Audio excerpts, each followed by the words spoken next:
क्या साइंस कभी ऐसी भी कोई चीज बना सकती है जिसकी मदद से आदमी दिखाई ही न दे?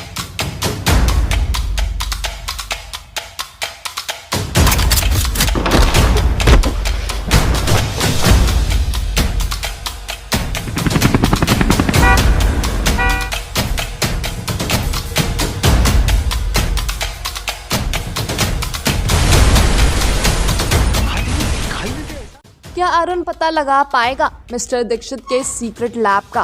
क्या आरव बचा पाएगा अपने पिता को? क्या है सीक्रेट फाइल में? हेलो गाइस, आप देख रहे हैं बॉलीग्राज स्टूडियोज और मैं हूं आपकी दोस्त और होस्ट अंकिता।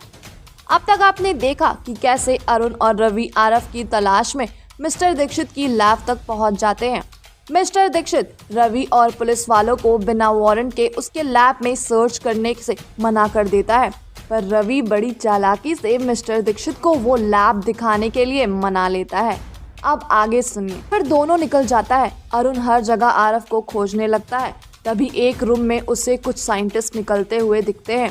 अरुण उस कमरे में जाता है जहां एक दीवार अपने आप में ओपन होती है और उस दीवार के पीछे से कुछ साइंटिस्ट जल्दबाजी में निकल रहे होते हैं और आपस में बात कर रहे होते हैं कि मिस्टर दीक्षित ने उन्हें जल्द से जल्द अपने वर्किंग स्टेशंस पर पहुंचने को कहा है। पुलिस आई है फिर से जांच करने। उन्हें हमारे खुफिया लैब और मिशंस का पता नहीं चलना चाहिए, जल्दी करो। अरुण समझ जाता है और मौके का फायदा उठाते हुए उस दीवार के पीछे बने रूम में चला जाता है। उस रूम में कुछ नहीं बल्कि एक एलिवेटर होता है। अरुण उस एलिवेटर में चढ़ जाता है और एलिवेटर ऑन करता है और कुछ देर बाद जब एलिवेटर का गेट खुलता है तो अरुण की आंखें मानो फटी की फटी रह गई। उस लैब के नीचे एक स्टेडियम जितना बड़ा सीक्रेट लैब था, जिसके बीचों बीच एक हजारों फीट लंबी और बड़ी मशीन पड़ी थी और साथ ही और भी कई तरह के मशीन्स पड़ी थी। वहाँ कुछ गिने चुने साइंटिस्ट नजर आ रहे थे।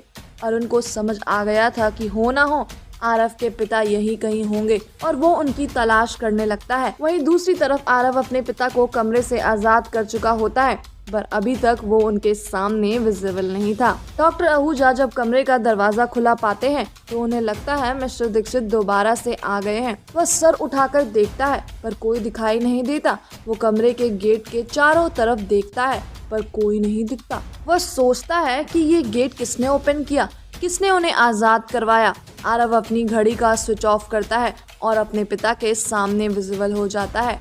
डॉक्टर आहूजा को अपनी आंखों पर विश्वास नहीं हो रहा था।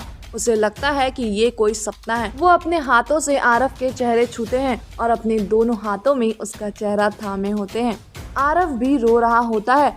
डॉक्टर आहूजा आरव को गले से लगा लेता है, पर फिर वो आरव को डरे और घबराए आवाज में कहते हैं, तुम यहाँ कैसे आए? तुम यहाँ क्या कर रहे हो? क्या उस दीक्षित ने तुम्हें यहाँ लाया है? तुम ठीक तो हो ना? तुम्हारी माँ कहाँ है आरव? वो ठीक तो है ना? डॉक्टर आहूजा एक के बाद एक आरव के सवाल किए जा रहे थे और उतनी ही उनकी घबराहट भी बढ़ती जा रही थी। आरव उन्हें शांत करवाता है और बताता है कि उसे मिस्टर दीक्षित ने नहीं लाया, बल्कि वो यहाँ खुद अपने पिता को बचाने आया है। वो डॉक्टर आहूजा को गायब होने वाली घड़ी दिखाता है और बताता है कि वो इसके थ्रू यहाँ से निकल सकते हैं। पर डॉक्टर आहूजा बताता है कि बेटा, अगर मैं उसे यहाँ नहीं मिला तो वो तुम्हारी माँ को परेशान करेगा। वो हमें कहीं भी आखिर ढूंढ ही लेगा। हमें उसका पर्दाफाश करना होगा और उसकी सच्चाई सबके सामने लानी होगी। ये सुन आरव पूछता है कि कैसे? तब डॉक्टर आहूजा बताता है कि दीक्षित ने उन्हें अपनी डील के बारे में बताया था। हो ना हो उस डील के फाइल उसकी ऑफिस में जरूर होगी। हमें कैसे भी करके वो फाइल वहाँ से लेकर आनी होगी ताकि वो हम पुलिस में दे सके और वो उसका भांडा फोड़ सके।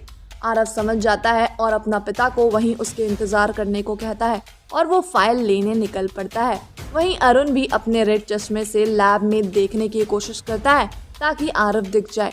क्या अरुण ढूंढ पाएगा आरव को उस बड़े से लैब में? क्या आरव को मिलेगी वो फाइल? देखने के लिए देखते रहिए बॉलीग्राज स्टूडियोज। Thank you.